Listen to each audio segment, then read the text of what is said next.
లక్ష్మణ గారు మీకు నటిమణి గారికి అబ్బాయి గారికి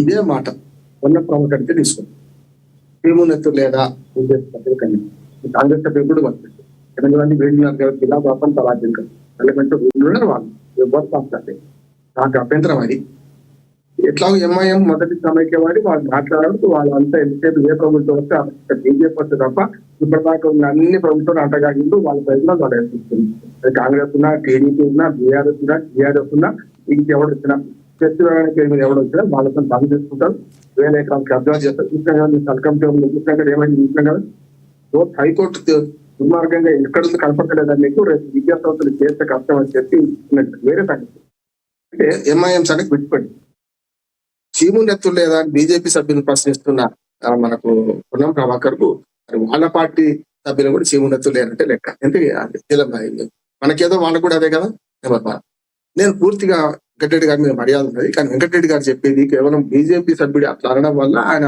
రామకృష్ణములకి చాలా అట్లా మాట్లాడుతున్నారు. రామచంద్రరావు గారు కూడా అదే మాట్లాడుతున్నారు. నేను ఏమంటున్నానంటే బీజేపీ సభ్యులు పక్కన పెడతాం, ఒక తెలంగాణ వాదిగా తెలంగాణ రాష్ట్రంలో పుట్టవాడిగా మనం మాట్లాడదాం. ఎందుకంటే ఇది ఆ వ్యాఖ్య సరైందేనా? ఎవరు విభజించారు? బ్రిటిష్ వాళ్ళు విభజించారు. నేను తేజస్వి సూర్య వ్యాఖ్యను పూర్తిగా సమర్థిస్తాను. మిగతా అంతకుముందు ఆయన మాట్లాడి అన్ని సమర్థిస్తున్నాం. ఎందుకంటే మన మహిళా బిల్ పాస్ కావాలి, 50% రేషియోలో పెరగాలి, అది మన రేవంత్ రెడ్డి మోడల్ దుర్మార్గమైంది, హాస్యాస్పదమైంది అని అంటున్నారు. దానికి వేరు దీనికి వేరు. ఆయన పోలిక తీసుకునేటప్పుడు ఆలోచించి మాట్లాడితే బాగుండేది. మాట్లాడి ఆలోచించండి, అది సమస్య. ఇంకా ముందు ఏం చేసినా ఆలోచించండి. మాట్లాడక ముందు ఒక పోలిక తీసుకునేటప్పుడు మొదటి నుంచి కూడా బీజేపీ గౌరవ ప్రధానమంత్రి మోడీతో సహా చాలా సార్లు 10-12 సార్లు అవమానించాడు. బతికి ఇచ్చారని చెప్పాడు. ఇది అంతా ఒక తెలంగాణ వాళ్ళ సమస్య కాదు లక్ష్మణ గారు. నేను పొద్దున్న నుంచి ఒక 5-6 మన ఆంధ్రప్రదేశ్ టీవీ ఛానల్ మాట్లాడారు. పొద్దున్న నుంచి 5-6 టీవీలో మాట్లాడారు. ఆంధ్రప్రదేశ్ వాళ్ళే ఉన్నారు అక్కడ. వాళ్ళందరూ ఒప్పుకున్నారు నా వాదనకు. నేను తెలుగు ప్రజలు సిగ్గుపడాలంటున్నాను. ఎవడు అంటే మనం తెలంగాణ సమస్య తీసుకోవద్దు, నేను తెలుగు ప్రజలు అంటున్నాను. ఆంధ్రప్రదేశ్ విభజన ఎట్లా జరిగింది అందరికీ తెలుసు. అంతకుముందు బ్రహ్మానందరెడ్డి కాలంలో ఏం జరిగింది చెప్పారు కదా మన వెంకటరెడ్డి గారు. నేనేమంటా దీన్ని తెలుగు ప్రజలు అందరూ సీరియస్ గా తీసుకోవాలి. ఇట్లా ఎద్దేవా చేసుకుంటూ పోతే ఇట్లా చేసుకుంటూ తిరుపతి మహాసభ నుంచి మొదలు పెడితే ప్రతిసారి పార్లమెంట్ లో కూడా 5-6 సార్లు మన గౌరవ ప్రధానమంత్రి మాట్లాడడం తప్పు కదా. ఎందుకు వస్తుంది ఈ పోలిక అంటున్నాడు? విభజన జరిగి 12 ఏళ్ళు అయింది. ఇంకా దాని మీద యాక్చువల్గా సూర్య యాదవ్ మాట్లాడింది ఏంటంటే తేజస్వి సూర్య మాట్లాడింది ఏంటంటే మిగతాదంతా రేవంత్ రెడ్డి కార్నర్ చేయడం కానీ ఈ బిల్లులో కాంగ్రెస్ వాళ్ళ డొల్లతనం కానీ అవన్నీ స్పష్టంగా చెప్పిండు, తప్పలేదు అంటున్నాడు. ఎట్లా పెరిగితే ఎట్లా పెరిగాయి ప్రధానమంత్రి చెప్పిండు, మనకు అమిత్ షా చెప్పిండు, మంచిదే. కానీ ఈయన మాట్లాడేటప్పుడు విభజించింది బ్రిటిష్ వాళ్ళు, కాంగ్రెస్ వాళ్ళు కదా. ఇప్పుడు విభజించింది ఆ దేశాన్ని విభజించింది బ్రిటిష్ వాళ్ళు, కాంగ్రెస్ కాదు విభజించింది. బ్రిటిష్ వాళ్ళతో పోలుస్తూ కాంగ్రెస్ కార్నర్ చేయాలంటే 100 మన సమస్యలు ఉన్నాయి లక్ష్మణ గారు. 1-2 కాదు, కాంగ్రెస్ ని కార్నర్ చేయండి. ప్రతిసారి 3 రాష్ట్రాలు మేము చేసినాం, అప్పుడు నా ఇబ్బంది ఇది ఎందుకు వచ్చింది అంటున్నారు. ఆ 3 రాష్ట్రాల సంగతి వేరు. హైదరాబాద్ కావాలని ఆందోళన అన్నట్టు ఇక్కడ ఎవరు అనలే. అక్కడ మాకు భోపాల్ కావాలని మన ఛత్తీస్గఢ్ వాళ్ళు అడగలేదు, రాంచీ కావాలని మన జార్ఖండ్ వాళ్ళు అడగలేదు, లక్నో కావాలని ఉత్తరాఖండ్ వాళ్ళు అడగలేదు. ఇది అట్లా కాదు. ఎంత దుర్మార్గం అంటే హైదరాబాద్ నుంచి రాజమౌళి గారు తెలుసు మొత్తం అంతా ఏది హైవేనే మాకు కేంద్ర పాలిత ప్రాంతం చేయమని దుర్మార్గమైన కోరిక మనుషులు. హైవేనే మొత్తం సూర్యాపేట నుంచి మొత్తం అంతా అక్కడ దాకా ఆంధ్రప్రదేశ్ దాకానంట ఓ రహదారి ఏర్పాటు చేయాలని, దాన్ని కేంద్ర ప్రాంత ప్రాంతం చేయాలని కోరుకునే వాళ్ళు దుర్మార్గులు. లేకుంటే ఆయన తెలంగాణ చేద్దామన్న దుర్మార్గులు కాంగ్రెస్ పార్టీలో. అంతేందుకు రాజశేఖర రెడ్డి గారే అటు కర్నూలులో ప్రచారానికి పోగానే, ఇక్కడ ఎన్నికలు కాగానే నేను కూడా ప్రచారానికి పోయినా 2 రోజులు ఆంధ్రలో. కర్నూలు పోగానే ఏమన్నాడు? అంతకుముందు పాస్పోర్ట్ తీసుకొని పోవాల్సి వస్తారు జాతీయ పార్టీ వాళ్ళకి. అది దుర్మార్గం. కాంగ్రెస్ ఎండగట్టండి, కాంగ్రెస్ ఎండగట్టండి వెంకటరెడ్డి గారు 100 ఉన్నాయి. ఆ 100 అనండి, కానీ మన తెలంగాణ మీద పెట్టారన్నది అనేది సూర్య మన ఆయనకు సగదు. ఆయన అర్హుడు కూడా కాదు. ఆ మాటలు వెనక్కి తీసుకోవాలి, దేశానికి క్షమాపణ చెప్పాలి. రెండవది, ఇక ఎవరికి అర్హత లేదంటారా, అది కాలం తెలుస్తుంది. 50 కాడ ఎమ్మెల్యే లేరు, మరి కాంగ్రెస్ సభ్యులు ఊరికనే కూర్చున్నారు, బీజేపీ సభ్యులు ఊరికనే కూర్చున్నారు కదా. కాంగ్రెస్ పార్టీ తీసుకుంటుంది. అన్నం ప్రభాకర్ మాట్లాడుతున్నారు, కానీ ఒక్క కాంగ్రెస్ సభ్యుడు అయినా మాట్లాడుతున్నాడా ఈ విషయంలో? తప్పు కదా వాళ్ళది కూడా. మరి బీజేపీ సభ్యులు విమర్శించి ఒక్కవేళ అడుచు పెడితే 4 ఏళ్ళు ఇట్లుంటాయి కదా, మరి వాళ్ళు కూడా చేయాలి కదా అంటున్నాడు.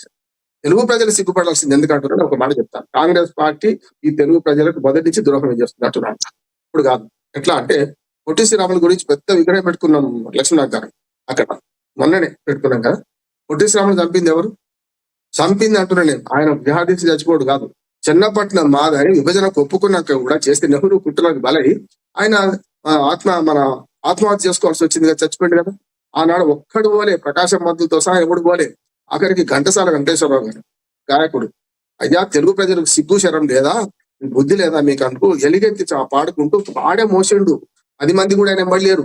వాళ్ళ మా పొట్టి శ్రీరాములు మంచోడు మా ఓడు అంటారు వాళ్ళ వాళ్ళు. కనుక ఈ విభజనను అవమానించే ఎవడైనా, ఏపీ విభజన చట్టాన్ని అవమానించిండు, ఇండియా పాకిస్తాన్ తో పోల్చిండు. తెలంగాణ పాకిస్తాన్ కాదు ఇప్పుడు, పాకిస్తాన్ అంటే ఇండియా, పాకిస్తాన్ ఇండియా ఎవడు పాకిస్తాన్ ఎవడు చెప్పలే కదా. వాళ్ళు కూడా అన్వయించుకోండి, అప్పుడు తెలుస్తుంది అంటున్నాను. చట్టంలో చాలా మార్పులు చేయాల్సి ఉంది. కాంగ్రెస్ పార్టీ వాళ్ళు పెట్టి వెళ్ళిపోయారు. విభజన హామీలు అమలు పరచాల్సింది ఎవరు? కరెక్ట్, వెంకటరెడ్డి గారు అనేది నేను ఎన్ఆర్ చేస్తున్నా. మన బయ్యారం ఉక్కు కర్మాగారం గురించి ఫిజిబిలిటీ గురించి అంటారు. మేము మిగతా ఎందుకు అవుతాం, మిగతా ఎందుకు వస్తున్నాం? గిరిజన విషయాలు మొన్న వచ్చింది, 10 ఏళ్ల తర్వాత 8 ఏళ్ల తర్వాత వచ్చింది. నేనేమంటున్నానంటే ఇలా పాపాన్ని తలా పెట్టుకోడు. కాంగ్రెస్ వాళ్ళు ఏమో రాముడు తనుక కాబట్టి వెళ్ళిపోయింది. వచ్చే బీజేపీ పార్టీ గత 12 ఏళ్ళుగా తెలంగాణ విషయంలో ఇటువంటి మాటలు మాట్లాడదాము. ప్రధానమంత్రి మాట్లాడినాక దాంట్లో అందరూ మీరు కోరెట్టారు కదా. వెంకటరెడ్డి గారు ఉద్యమకారుడు, నేను కూడా 5వ తరగతిలో ఉద్యోగం నేను కూడా సత్కారం తీసాను కాదంటండి. నేనేమంటున్నానంటే వెంకటరెడ్డి గారు మన ఆత్మపరిశీలన మనం చేస్తున్నాం, మనం చేస్తున్నాం. ఈ మాట ఆయన అనడం తప్పు అంటే నష్టమే ఉందంటున్నాం. ఇప్పుడు తమ్ముడు తనవాడైనా పేకాటైనా తమ్ముడు తనవాడు ధర్మం కదా. నేను ఆ మాట వెనక్కి తీసుకుంటే అయిపోతుంది. ఇప్పుడు దీనితో కొంత ఉండాలి. విభజన చట్టం ఇప్పుడు విభజన చట్టం గురించి మాట్లాడుతుంటే కాంగ్రెస్ 100 తప్పులు చేసి బట్టి చంద్రాగండి ఎవరు. కానీ బ్రిటిష్ వాళ్ళతో పోలిస్తూ కాంగ్రెస్ వాళ్ళతో పోల్చడం తప్పు కాదు. కానీ దానికి తెలంగాణ అంటే ఉదాహరణ తీసుకుంటున్నాయి. గర్వంగా చెప్పుకోండి, మేము 3 రాష్ట్రాలు చేసాం, బ్రహ్మాండం ఎక్కడ ఇంత రక్తపాతం చెప్తాను. ఇది రక్తపాతంతో కూడుకొని వచ్చి 369 మంది 59